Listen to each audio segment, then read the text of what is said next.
بسم اللہ الرحمن الرحیم۔ السلام علیکم جی۔ تو دوستو، جنگ کے میدان میں جذبے، بہادری، ہمت، شجاعت یہ ہار گئے اور ٹیکنالوجی جیت گئی۔ اس کا عملی نمونہ ہم نے ایران میں دیکھا کہ آیت اللہ خامنائی صاحب کی لاش کی تصویریں، نیتن یاہو اسرائیل میں بیٹھا ہے اور امریکی صدر ٹرمپ امریکہ میں بیٹھا ہے، وہ دیکھ رہے ہیں اور دنیا کو دکھا رہے ہیں آیت اللہ خامنائی صاحب شہید کی وہ تصاویر جو اس نے اس ٹیکنالوجی کے ذریعے کھینچی۔ پہلے ٹیکنالوجی کا استعمال کیا، ان کی پوری لوکیشن، ایگزیکٹ لوکیشن اور اس پر مکمل ایک نشانہ، یہ ہے ٹیکنالوجی کا کمال۔ لیکن شومی قسمت، افسوسناک یہ مقام کہ پاکستان اور دنیا کے تمام مسلمان ملک جو اس وقت طاقت میں، پیسے میں، ہر لحاظ سے مضبوط ہیں، لیکن ٹیکنالوجی کے لحاظ سے وہ زیرو ہیں۔ نہ وہ خود کا دفاع کر سکتے ہیں اور نہ کسی مسلمان ملک کا دفاع کر سکتے ہیں۔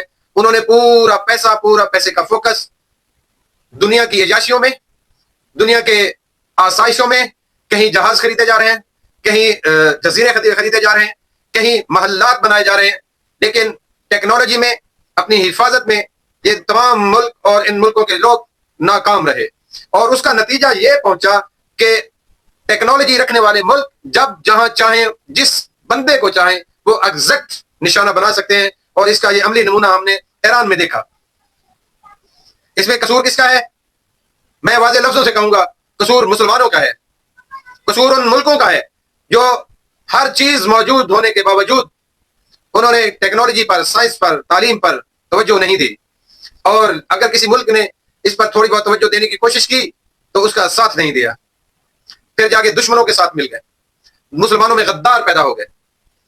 جبکہ ہم 1400 سال پہلے اگر دیکھیں کہ نبی پاک صلی اللہ علیہ وآلہ وسلم، آپ کا آخری وقت، دنیا سے جانے کا وقت، جب آپ دنیا سے تشریف لے کر گئے تو آپ کے کمرے مبارک میں کوئی پیسوں کے پہاڑ نہیں تھے، کوئی جمع پونجی نہیں تھی، جمع پونجی دنیا کی زیرو تھی، لیکن تلواریں موجود تھی۔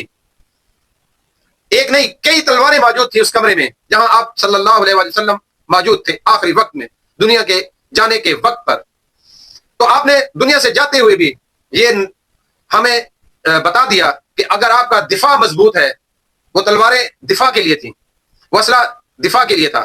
آپ صلی اللہ علیہ وسلم نے ہمیں سمجھا دیا، بتا دیا کہ اگر آپ کا دفاع مضبوط ہے تو دنیا کی کوئی طاقت آپ کی طرف میلیاں کر کے نہیں دیکھے گی، اور اگر آپ کا دفاع کمزور ہے تو پھر وہی رزلٹ ہوگا جو ابھی ایران میں ہوا کہ اپنے ہی ملک میں، اپنے ہی گھر میں اور سیف ترین جگہ پر ان کو نشانہ بنا دیا گیا، شہید کر دیا گیا۔ کتنے دکھ کی بات ہے مسلمانوں، اگر اب بھی آنکھیں نہ کھلی تو پھر کب آنکھیں کھلے گی؟ صدام حسین کے ساتھ یہی کچھ ہوا، اور کتنے شام میں یہی کچھ ہوا۔ تمام اسلامی ملک دیکھنے کہاں کھڑے ہیں اس وقت؟ خدا کے لیے آنکھیں کھولیں، آنکھیں کھولیں، جدید دنیا کی طرف آئیں، ٹیکنالوجی کی طرف آئیں۔ یہ پیسہ، یہ عیاشی، یہ محلات، یہ جزیرے آپ کے کسی کام نہیں آنے۔ اگر آپ کا دفاع کمزور ہے تو آپ ریزہ ہو جاؤ گے، اگر دفاع مضبوط ہے تو پھر دنیا کی کوئی طاقت آپ کو دیکھ نہیں سکے گی۔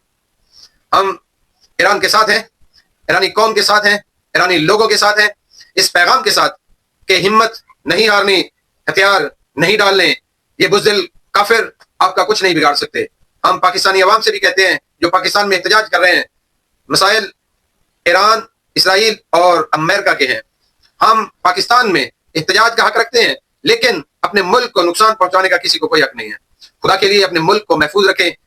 دیکھیں دنیا میں کیا ہو رہا ہے، کسی بھی سازش کا حصہ مت بنے، پاک فوج کے ساتھ کھڑے ہوں، اپنی فوج، اپنے اداروں کے ساتھ کھڑے ہوں، تاکہ ہمارے ادارے، ہماری فوج مضبوط ہوگی تو انشاءاللہ ہمارا دفاع مضبوط ہوگا۔ ہم پاک فوج کے ساتھ شانہ بشانہ ہر محاذ پر موجود ہیں اور انشاءاللہ ہر محاذ پر موجود رہیں گے۔